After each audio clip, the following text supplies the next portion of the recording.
Welcome to the latest episode of Dynamic Diecasters, where this week we're going to continue our Ghostbusters Ecto-1 build, with this one being issues 63 through 66, I believe. And with that, when we get back from our fabulous intro, we'll go ahead and get started on issue 63. If there's something strange in the neighborhood, who you gonna call? Welcome back. Like I said before the intro, we're going to be working on issues 63 through 66 today of the Ghostbusters Ecto-1 build.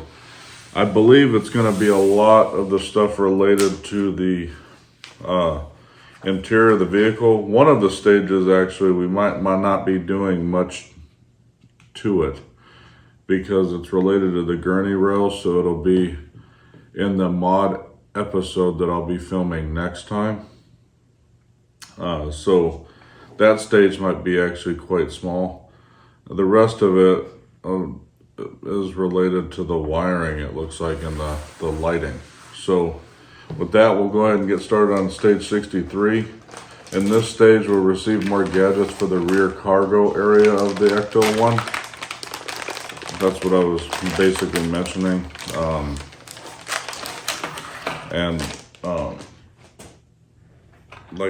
The next stage is the gurney rails and a few more other things related to the rear cargo area. So with that, we'll go through the parts, and then I'll build it, and I'll show you what we did upon completion of the issue, or of the stage. If I can get this off, it would be nice. Is it taped or something? No, just was sticking for me. Alright, so first part is the rear left component station, which is this big long plastic piece. Basically all the pieces within this section are going to go on top of this, and I believe it screws into the interior. But the next piece, there's two of them. It's the latitude longitude processor front, which are these two pieces. And then we've got two latitude longitude processor rears, which are these two pieces. And I'll build these now. I don't know if I'll ever put modifications in, but if I do that, I would just have to replace the whole piece. And then the last piece is the AN UNH-6 magnetic tape sound reproducer, which is this part right here. All these parts are plastic. Then lastly, we've got 9 AP screws. With that, we'll go ahead and get started on this stage of the build, and I'll show you what we did when we get back. See you in 30 seconds.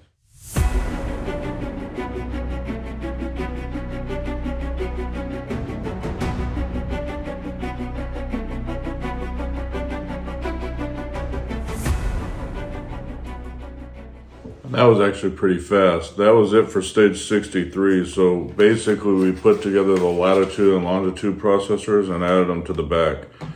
So if you remember the parts I detailed, we placed them on the interior of the panel right in here. So this goes along with everything else we've already done thus far. That was a pretty quick step. So we'll go ahead and move on to stage 64, which with this one, it's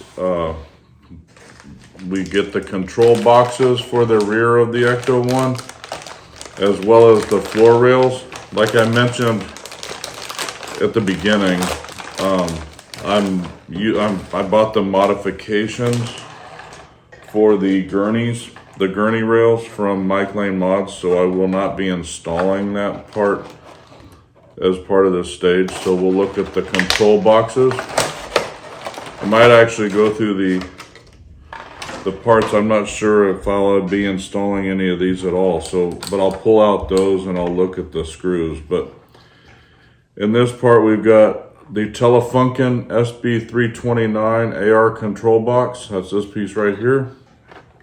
And then we've got the control box itself. And then we've got, like I said, 4 gurneys rails. They're Furno Washington Model 22 gurney floor rails. But like I said, I will be modifying them. These are plastic. I believe the ones that Mike Lane Mods did are metal. And I think they stick in there. I don't think they actually screw in like these do. So in this stage, we also got 4 AP screws, 8 IP screws, and then 20 OP screws. So this stage might involve actually putting this in the actual chassis of the vehicle. I'll have to look, but when we come back, I'll show you what we actually did upon completion. And then, or when I get back, we'll show you what we did. See you in 30 more seconds.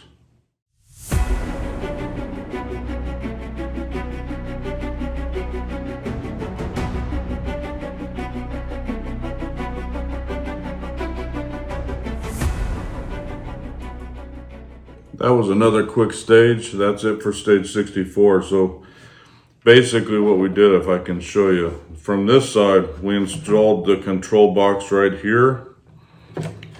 And then we installed the other piece right here on the edge of the interior. And then the last thing we did, we actually installed the dashboard. So if you guys have been watching this, we did the dashboard really early on in the process, so we actually installed it this time. So now it's actually in the vehicle. So you can tell we're getting close to actually putting it on the chassis, which I think is what the next stage might be involved in. Trying to think of the modifications that we actually have. I know one that I have, but I haven't been able to find it, is the carpeting that goes right here. So I may have to take all of this stuff out to actually do that, but it basically will match the carpeting that, if you guys have been watching, that I did up in the front. There'll be carpeting right here and a grill that goes right here on the interior part. If I can find that. Mike Lane Mods was actually doing but they're sold out of it currently. I was gonna try to reorder it so I could actually do that part. But the other piece is the rear seat back, which I think is this part right here. Instead of it being gapped, there might be something there. I'm not actually sure, but I know another mod was the front seat backs. So it was replacing these backings on here. That's one of the ones that I misplaced. And then, like I told you before, we've got the gurneys to put in at this point still.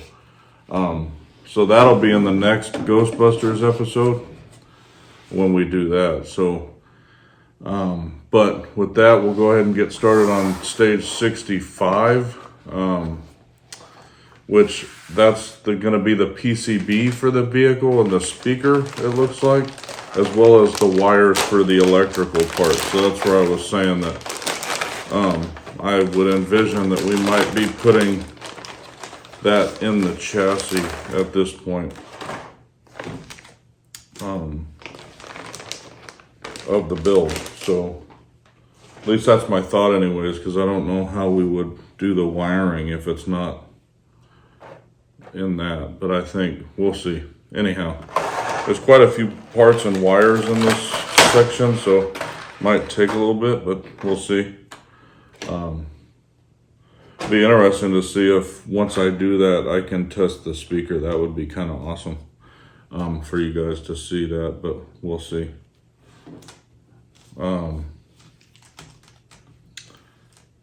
So first part we have is the PCB, which is this part, and it has a ton of wires. I don't know if you can, there's a lot of wires on here. So unlike the Enterprise, if you guys are watching that though, this one has all the wires wired into the PCB.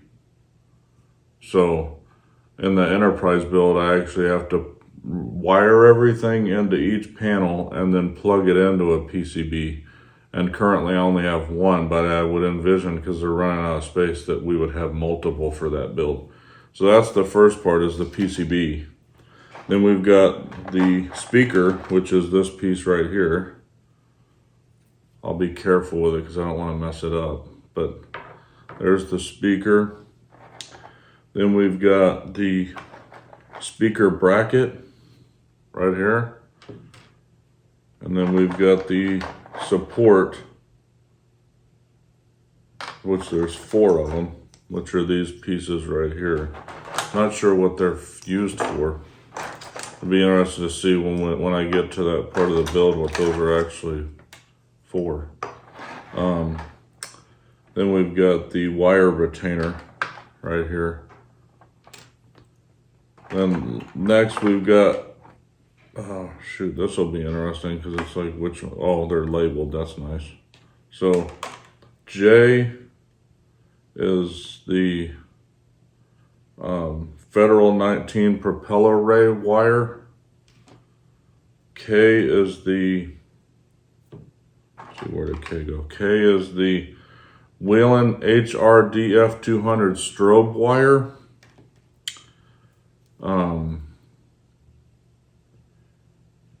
That's interesting. Oh, maybe that's an M. Okay. So lowercase m, it kind of threw me. I was like, that looks like, is that an E? L is the front deck light wire. M, which, like I said, it's funny, it's a lowercase m, is the rear deck light wire. And then N is the code 3 Force 4 XL wire. Then we've got, it looks like a sticker, which is probably to hold the wires down. That's why I think we'll be doing something, but we'll see. And then lastly, we've got a few screws, mainly JP screws, but we've got 2 IP screws, 13 JP screws, 4 EM screws, and then 2 QM screws, and they'll be screwing into metal. The majority of that is plastic. That's why I think we'll be doing something with the chassis in this stage. So when we come back, I'll show you what we did. It'll be probably a little bit longer than 30 seconds this time, depending upon the build, but see you in a few.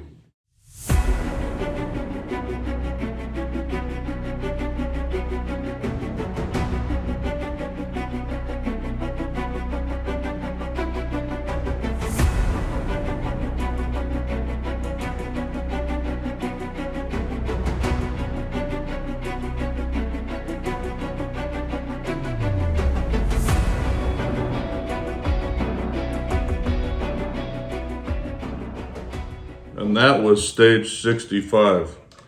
That stage took almost an hour, but that's because I did a lot, as you can probably tell right here. So you saw that we got the PCB. I'll try to show you underneath. Right, let's see. No, I won't be able to show you because it's actually underneath this part. So the speaker and the PCB board are in between the chassis and the interior, so it's underneath here. And then the wires are routed. As you can see, there's some routed to the front, then there were some routed to the back for later purposing. So I had to not only route all the wires, all of these come from the PCB. I had to route these, install the interior onto the chassis, route the wires. So had to route the shorter ones to the left wheel right here, put them underneath this wire retainer above the left wheel, and then route the longer ones to the front, and then actually install them to the switches in the dash. We did not do anything with the 4 supports or the 4 wires that we got that weren't part of the PCB board in this stage. So that was, but now it's looking really like a car except for the external part. Now it's really heavy too, because it's all one piece. Now, so I'll move these to the side. It says we'll be using those in a later stage, and we'll go ahead and move on to stage 66, which is the LEDs for the headlights and the tail lights of the model, as well as the ceiling light switch system. So the fact that I don't have any parts of the interior yet on there. It'll be interesting to see if I actually do anything with these. I mean, it'll be interesting if I do, but we'll see. Maybe I have to install them on the switches that were remaining, but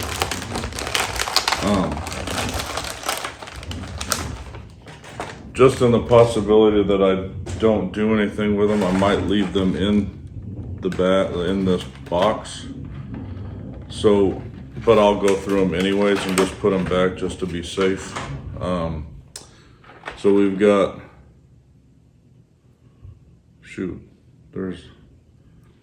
so be interesting. So they're all connected. So we've got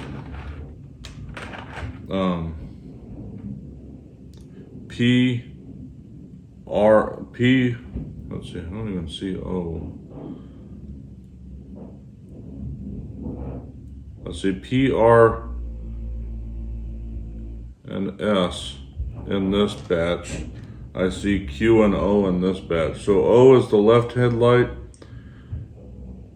P is the right headlight, Q is the left tail light, R is the right tail light, S is the ceiling light LED, T is the rear door switch, U is the front left door switch, V is the rear left door switch, W is the front right door switch, and X is the right rear door switch.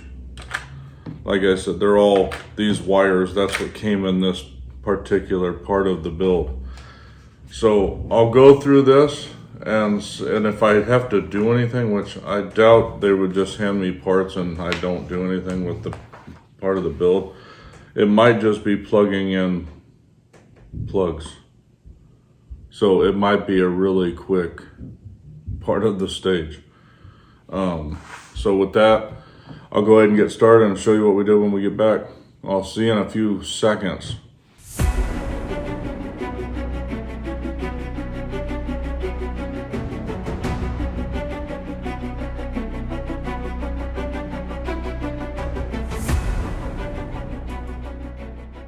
And that was it for the final stage of the episode, stage 66. As you can see, there's a ton of wires around. We did a lot in the stage in relation to the wiring, but we basically installed everything right here and hooked the wiring up. When I did the testing, a lot of the lights aren't lighting up, so I'll hit this switch, so I'll have to diagnose why that is. There might be a fault in the PCB board, I don't know. And with Eaglemoss going out of business, it'll be interesting trying to get a replacement for that. So I may have to rewire this whole thing. However, some lights do work, but it seems like everything that goes through the main switch dashboard, on the dashboard doesn't work. So I'll show you guys that right now just so you see it. But so when you hit the switch, these are the ceiling lights, so they automatically will illuminate. The only time they will turn off, just like in a regular car, is when you shut all 5 doors. So they'll stay illuminated until all 5 of these switches that are designated by the orange cables around, there's 5 of them. Once all the doors are shut, that light will shut off. Now, what's supposed to happen is when I press this button right here, which is the main light switch, all the lights are supposed to illuminate, and they don't. So, not sure what's going on there.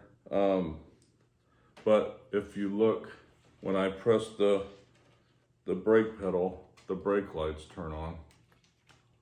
So those are working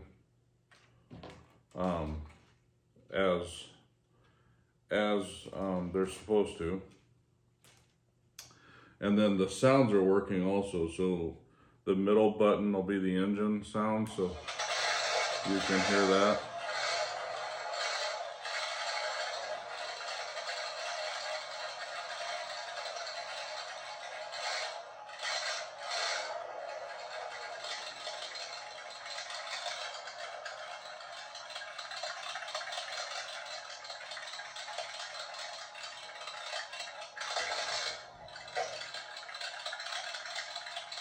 It takes a couple seconds longer, I think. And then there's another button that is the roof light that I don't, well, this one's the horn.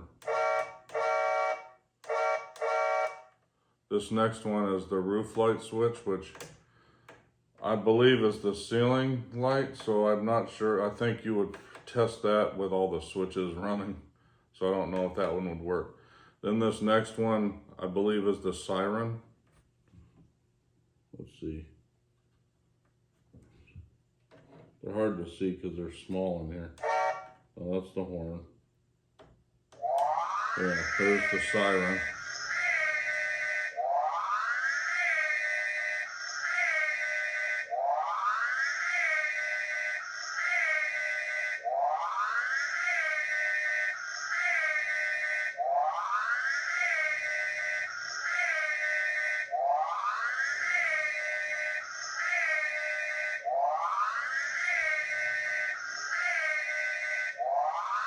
Again, it runs for about 20 seconds or so, it seems like.